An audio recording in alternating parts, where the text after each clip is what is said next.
الضيف الغريب اللي ملوش ملامح في ليلة من ليالي الشتاء الباردة كان يوسف قاعد لوحده في شقته الصغيرة في حي شعبي في القاهرة. كانت الشقة هادية جدا والساعة كانت قربت توصل للثانية صباحا. يوسف كان مشغول في شغله على اللابتوب وصوت المكيف هو اللي كان بيكسر سكون الليل. وفجأة وهو مشغول في شغله سمع صوت جرس الباب. يوسف استغرب لأن ما كانش متوقع حد يجي في الوقت ده خاصة مع البرودة دي. بص من العدسة مفيش حد.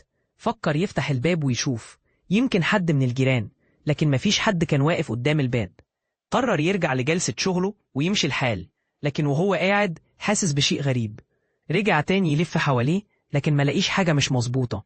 كل حاجة مكانها طبيعي، لكنه حس إن الجو مش طبيعي، زي حاجة مش مرئية بتراقبه. بمرور الوقت بدأ يشعر كأن في حد بيقف في نفس الغرفة، لكن كل ما حاول يبص مفيش حد. الضوء في الغرفة كان باهت جدا وصوت قلبه كان بيدق بسرعة. بدأ يزود الإضاءة علشان يحس بالأمان، لكن الإضاءة نفسها كانت بتتغير من وقت للتاني كأن في حد بيحرك المفاتيح بدون ما يشوفه. وفي اللحظة دي سمع جرس الباب تاني، لكن المرة دي الصوت كان أقوى. يوسف مش قادر يصدق.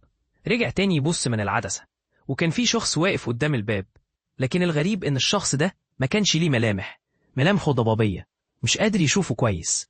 فزع يوسف وراح عشان يقفل الباب، لكن الشخص ده بدأ يضرب على الباب بعنف. قلب يوسف كان بيخبط بقوة ودماغه مليانة أسئلة، مش قادر يستوعب اللي بيحصل. مين ده؟ إزاي ملامحه مش واضحة؟ وليه مش بيروح؟ فجأة حس بحاجة تقيلة على صدره، كأن شخص تقيل بيشيل عليه. الصوت ده كان قريب جدا من ودنه، كأن الشخص ده بقى في الغرفة. يوسف جمد في مكانه وسمع صوت همسات جاية من الظلام، زي صوت بيقول محتاجك. وفي لحظة التفت ولاقي الشخص ده قدامه، لكن الملامح مش واضحة، زي ضباب بيغطي وجهه. حس بشيء غريب في الجو، قلبه بقى مش قادر يستحمل، وحس إن المكان كله اتقفل عليه. بدأ الشخص الغريب يقترب منه، وكل خطوة كان الصوت بتاعه بيكبر لغاية ما بقى قريب جدا، لدرجة إنه كان حاسس بالتنفس بتاعه على وشي. لكن في اللحظة دي الشقة كلها اتضلمت وكل حاجة توقفت، وكان الجو تقيل لدرجة إنه مش قادر يتنفس. يوسف حاول يفتح الباب لكن ما قدرش. الصوت الغريب وقف وكل شيء بقى ساكت، وبعدين اختفى الشخص ده. فجأة يوسف فضل واقف في مكانه مش قادر يصدق اللي شافه، والجو حواليه مازال ساكن جدا.